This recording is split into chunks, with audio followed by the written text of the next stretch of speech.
En 1904, le pape Pie X décida de créer un code canon unifié. En 1917, ce code fut promulgué. Le nouveau code suivant fut discuté lors du Concile de Vatican II entre 1962 et 1965 et fut achevé en 1983. Jean-Paul II et Benoît XVI modifièrent chacun ce code une seule fois, alors que François l'a fait 11 fois, modifiant ainsi 137 canons. On voit ici que le code et les canons sont changeants, contrairement aux vérités divines qui sont immuables.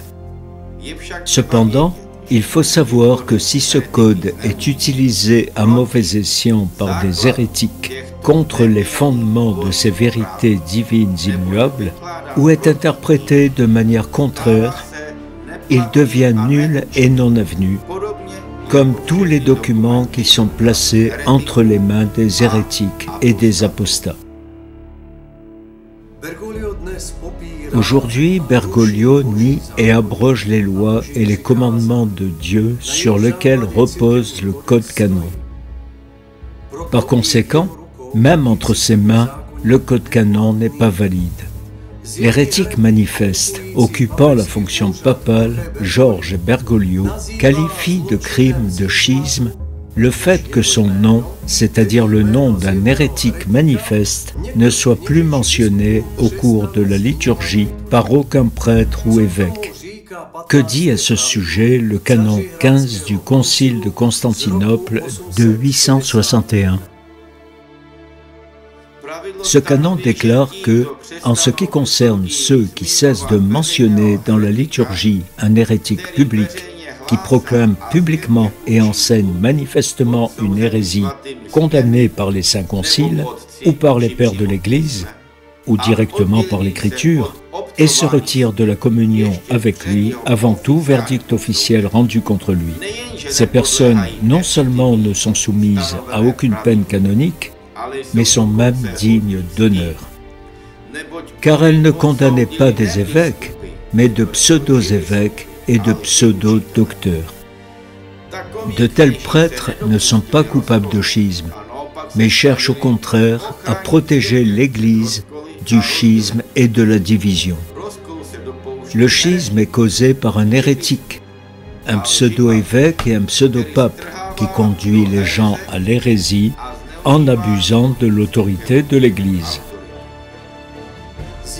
L'hérétique manifeste Georges Bergoglio a convoqué l'archevêque Carlo Maria Vigano devant le tribunal le 20 juin 2024 afin d'entamer le processus dit d'excommunication pour le soi-disant crime de schisme. L'archevêque a clairement indiqué qu'il n'avait pas l'intention de s'y rendre. Je n'ai remis aucune déclaration ou document pour ma défense au dicaster, dont je ne reconnais pas l'autorité, ni l'autorité de son préfet, et je ne reconnais pas non plus l'autorité de celui qui l'a nommé, à savoir celle de l'hérétique manifeste Bergoglio. Au lieu de cela, il a publié ses accusations contre le pape non valable et le Concile de Vatican II. Devant mes frères dans l'épiscopat et dans tout le corps ecclésial, j'accuse Georges Mario Bergoglio d'hérésie et de schisme. Et je demande qu'il soit jugé comme hérétique et schismatique et démis du trône qu'il occupe indignement depuis plus de 11 ans. Cela ne contredit en rien l'adage prima sedes ad nemine judicatur, car il est évident que, puisqu'un hérétique ne peut assumer la papauté, il n'est pas au-dessus des prélats qui le jugent. Dans la situation actuelle, tous les évêques devraient s'inspirer de cet ancien nonce américain qui prend clairement ses distances avec l'hérétique. Autrement, s'ils écoutent Bergoglio et se soumettent à lui, ils s'attirent l'anathème de Dieu. Il est de notoriété publique que Bergoglio s'est consacré à Satan au Canada et a publié la déclaration hérétique Fiducia Supplicans, dans laquelle il légalise l'un des péchés les plus graves, la sodomie, et bénit même ce péché. Par cette déclaration, par abus d'autorité, il entraîne toute l'Église dans un suicide intérieur, car bénir le péché le plus grave constitue une rébellion flagrante contre les lois et les commandements de Dieu. De plus, l'essence même de notre salut, la mort expiatoire du Christ pour nos péchés et la condition nécessaire du salut, qui est la repentance, sont détruites. Ainsi, Bergoglio a transformé l'Église catholique en une anti-église New Age ou en une synagogue de Satan. Les évêques, dans cette situation extraordinaire, sont obligés devant Dieu de se séparer, ainsi que leur diocèse, de l'hérétique manifeste qui s'est excommunié de l'Église et qui, par conséquent, n'en est pas et ne peut en être le chef.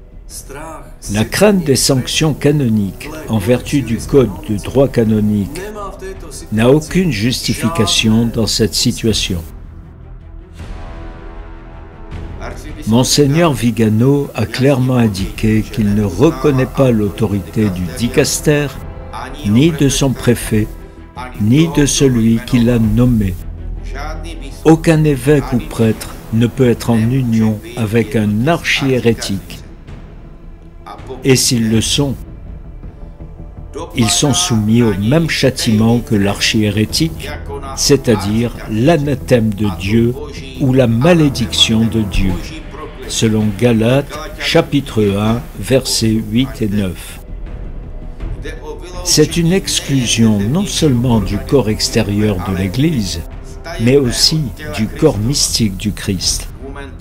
Au moment de sa mort, un tel évêque ou prêtre sera condamné, à moins qu'il ne se sépare à temps, c'est-à-dire à moins qu'il ne se repente. La farce concernant l'archevêque Vigano réside dans le fait qu'il est puni pour sa fidélité au Christ et aux enseignements de l'Église. Il ne reconnaît pas comme chef de l'Église hérétique manifeste Bergoglio qui s'est excommunié de l'Église.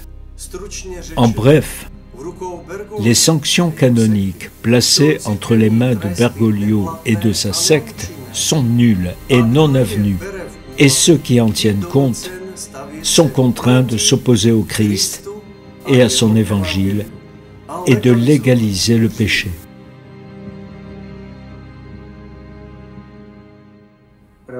Le véritable archevêque catholique, Carlo Maria Vigano, représente la véritable Église catholique et toute la tradition. Il est en dehors de la structure apostate de l'Église transformée de Bergoglio.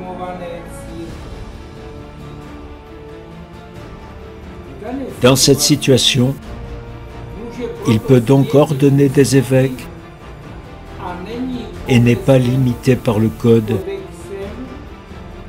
qui n'a aucun effet juridique entre les mains de l'hérétique manifeste Bergoglio.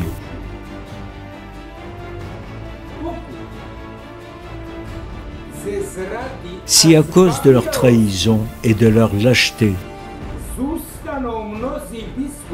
de nombreux évêques restent sous la malédiction et ne se séparent pas des hérétiques,